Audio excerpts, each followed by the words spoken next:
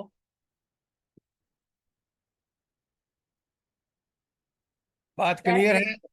سر ایسا دعویٰ جو یہ ہے نا، یہی سارا ظلم کا، یہ مرزائی یا یہودی یا یہ کئی لوگوں نے کیا ہے پیچھے، میرا خیال ہے، نعوذ باللہ من نبوت کا۔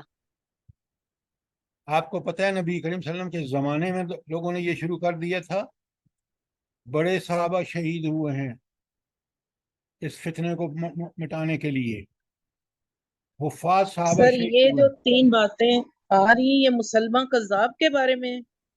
لا حول ولا قوت الا باللہ۔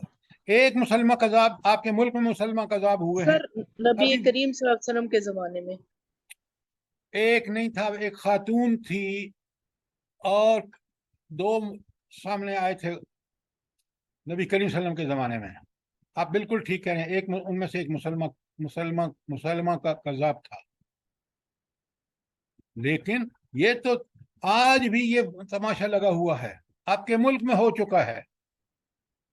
دیکھیں 3 کنڈیشن جو بتائی ہیں یہاں، یہ سب سے بڑا ظلم ہے کہ کوئی نبی بن جائے یا نبوت کا دعویٰ کرے یا کہے کہ وہی میں بھی وہی میرے پاس بھی آتی ہے، نعوذ باللہ۔ قرآن نے کتنا کھول کے بتایا ہے، اور پوری تبصرہ ہے نبی کریم سے لے کر قیامت تک کہ یہ وہ لوگ ہوں گے جو سب سے بڑے ظالم ہوں گے، 3 قسم کے۔ بات کلیئر ہے تو آگے چلیں۔ جی سر، جی جی سر، سر، جزاک اللہ۔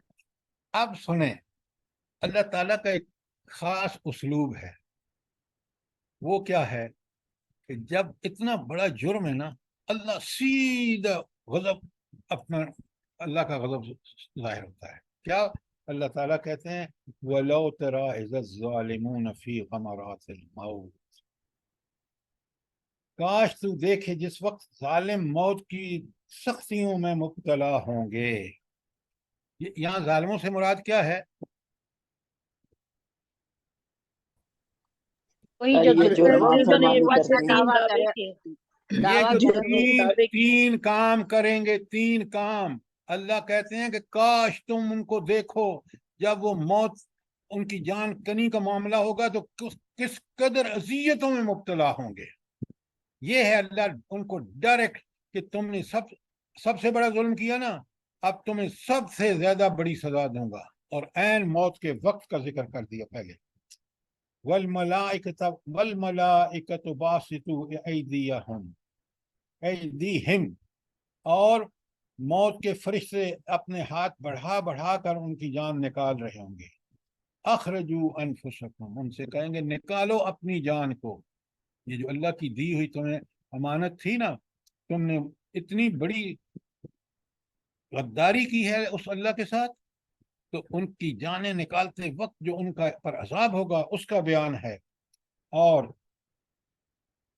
پھر فرمایا آگے کہ نکالو جان کو، الیوم تجزون عذاب الہون، آج کے دن تمہیں سخت عذاب، بدترین عذاب یا ایسا عذاب جس میں بڑی ذلت ہوگی، اس میں تم مبتلا کیے جاؤ گے۔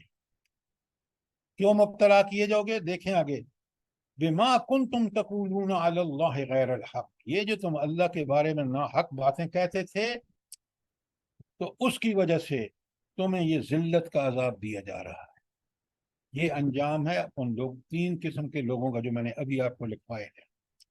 اور ایک تو تم غیر حق باتیں اللہ رب العالمین کے بارے میں کہتے تھے کہ وہ نبوت کا دعویٰ کرتے تھے، یا تم یہ کہتے تھے کہ وہی ہم پر آتی ہے، یا تم یہ کہتے تھے کہ اگر ہمارے پاس وہی آتی ہے ہم بھی ایسے ہی کلام بنا سکتے ہیں۔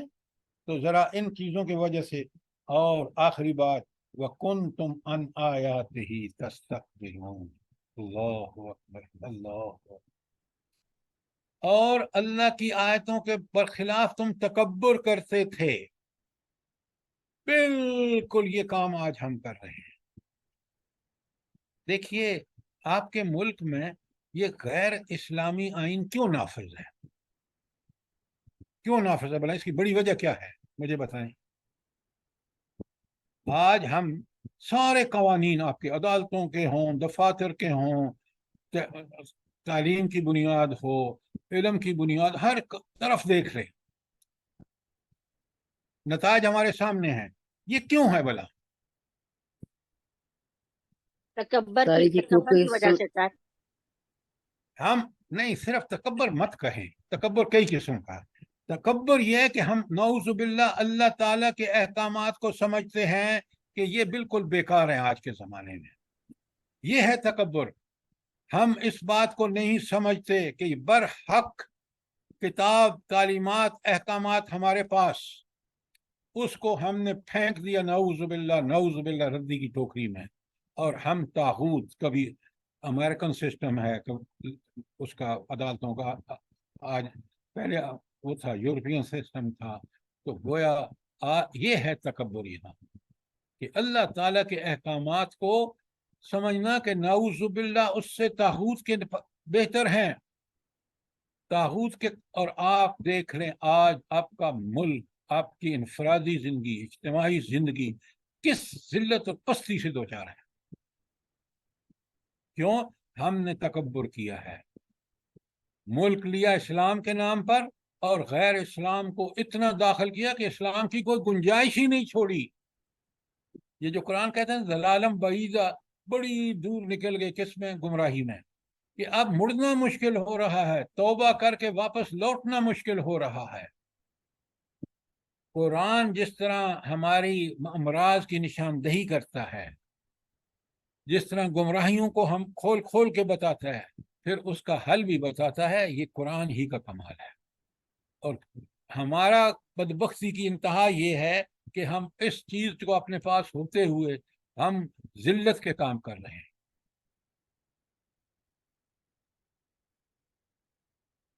تو آیت نمبر 33 آپ نے دیکھ لیا. اچھا، اب ذرا ایک چیز اور. پہلے یہ اسی آیت کے یہاں کنتم عن آیاتہ تستکبرون پہ ختم ہو رہی ہے نا، اس سے پہلے ایک آیا ہے کہ تمہیں یہ جو عذاب الہون، الیوم تجزون عذاب الہون، اس کا مطلب کیا ہے؟ یہ عذاب کون سا ہے جو ذلت کا عذاب دیا جا رہا ہے ان سب سے زیادہ ظلم کرنے والے 3 لوگوں کو؟ یہ کون سا عذاب ہے؟ کس عذاب کا ذکر ہے؟ ساری مخلوق کے سامنے ذلیل کرنا، ذلت دینا. چھوڑیں عالم کیا عالم بات ہے؟ برزخ. خدا کے لیے آیت کے اندر رہیے. جرنل آپ ایک بات ٹھوک دیتے ہیں بغیر سوچے سمجھے. الیوم کا مطلب کیا ہے؟ الیوم کا مطلب ہے برزخ کا عذاب، کہ اب تمہیں موت سے لے کر دوبارہ جی اٹھنے تک اس کو قرآن الیوم کہہ رہا ہے. اور یہ برزخ کا پورا پیریڈ ہے، اس میں تمہیں ذلت کا عذاب دیا جائے گا. تمہاری روح سجین میں رکھی جائے گی، قید خانے میں. تمہارا قبر جہاں جسم ہوگا وہ ایک جہنم کے گڑھوں میں سے ایک گڑھا ہوگا. یہ ہے اس کا مطلب. قرآن جن لوگوں کا ذکر کر رہے ہیں ان کو اللہ بتا رہا ہے کہ تم نے 3 بڑے ظلم کیے اور اب تمہیں برزخ میں یہ عذاب ملے گا. یہ سارے کا سارا پورے کا پورا برزخ کے بارے میں ہے آج کا یہ ٹکڑا.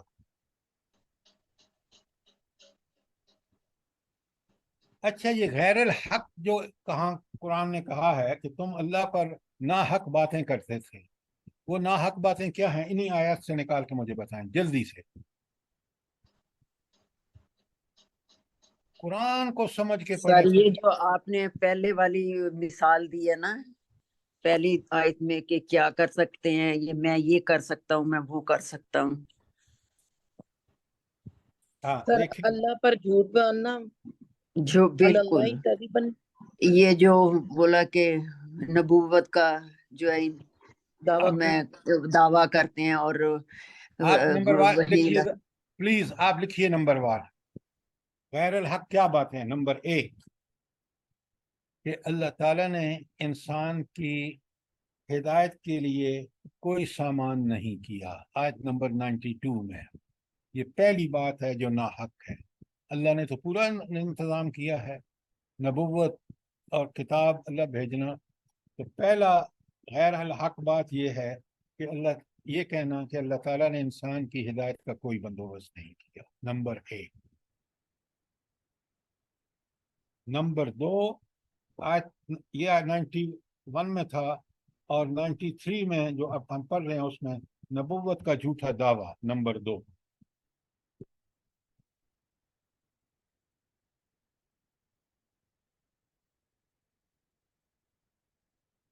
نمبر تین، اپنی عقل اور رائے کو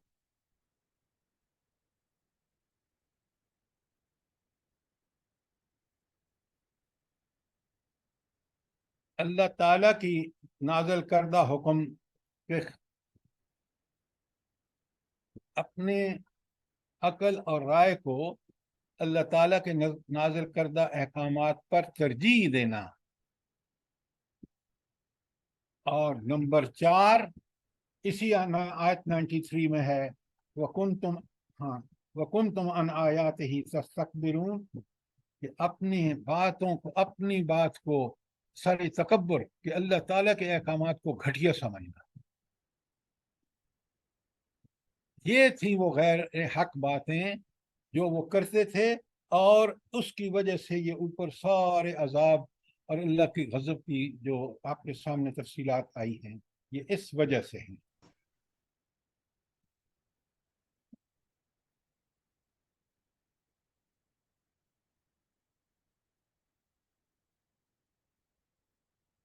کوئی سوال؟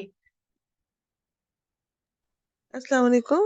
ہاں علیکم جی، السلام۔ آج کے دور میں تو یہی ہو رہا ہے کہ اللہ کے احکامات سے بہتر جو ہے وہ طاغوت کے احکامات کو لوگ ماننے لگے ہیں نا، اسی وجہ سے ذلت و پستی میں جا رہے ہیں۔ میڈم آپ 100% ٹھیک کہہ رہے ہیں، انتہا یہ ہے اپنے ملک کی پارلیمنٹ کو دیکھیں،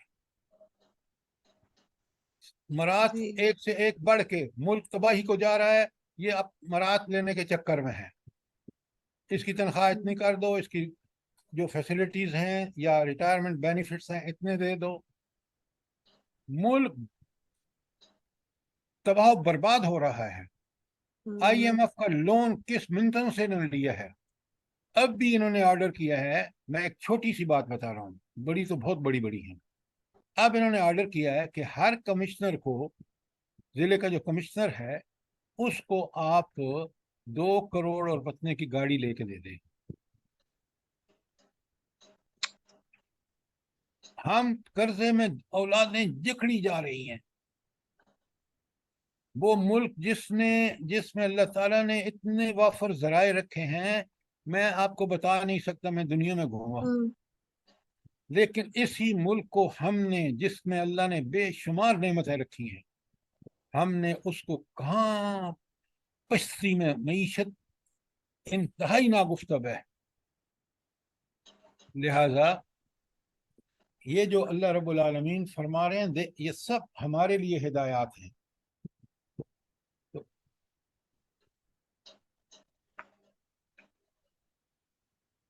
اب آگے سنیے، وَلَقَدْ جِئْتُمُونَا، آیت نمبر 94، اور یقیناً تم ہمارے پاس آؤ گے فرادا، اکیلے اکیلے، ہر ایک کو اپنی ذاتی حیثیت میں پیش ہونا ہے، کس کے سامنے؟